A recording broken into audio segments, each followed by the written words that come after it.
நாட்டுப்பற்றாளன் செய்திகள் வாசிப்பது வாசுகி தாமோதரன்.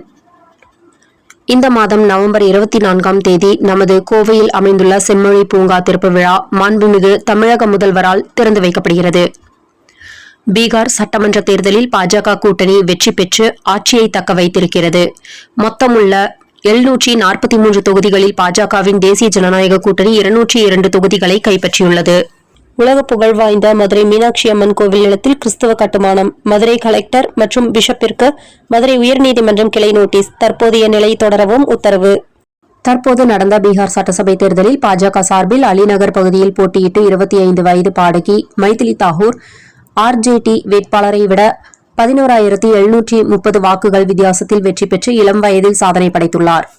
காவல்துறை அனைத்து குற்றங்களுக்கும் கைது செய்யப்படுவதற்கான காரணங்களை கைது செய்யப்படுபவருக்கு அவள் புரிந்து கொள்ளும் மொழியில் எழுத்துப்பூர்வமாக கட்டாயம் தெரிவிக்க வேண்டும். நீதி பேராணை மனு எண் கிரிமினல் அப்பீல் நம்பர் 2195 ஆஃப் 2025 நாள் 6/11/2025 அன்று மாண்பமை உச்சநீதிமன்றத்தால் பிறப்பிக்கப்பட்ட உத்தரவு. கோவை மாவட்ட ஆட்சியர் அறிவிப்பு.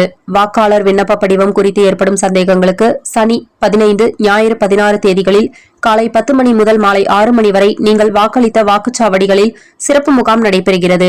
அங்கு சென்று விண்ணப்ப படிவங்களில் ஏற்பட்டுள்ள சந்தேகங்களை நிவர்த்தி செய்து கொள்ள பொது மக்களுக்கு கலெக்டர் அறிவுறுத்தல்.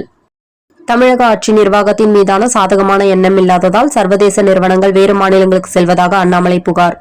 ஹவுசங் காலை ஆந்திராவிற்கு சென்று விட்டதால் தமிழ்நாட்டிற்கு கிடைக்க இருந்த 20,000 நேரடி வேலை வாய்ப்பு பறிபோய்விட்டது. மாதம் தவறாமல் வெளிவரும் நாட்டுப்பற்றாளன் பத்திரிகையின் செய்தியாளராக பணிபுரிய விருப்பம் உள்ளவர்கள் கீழே உள்ள நிர்வாக அலைபேசி எண்களில் தொடர்பு கொள்ளலாம்.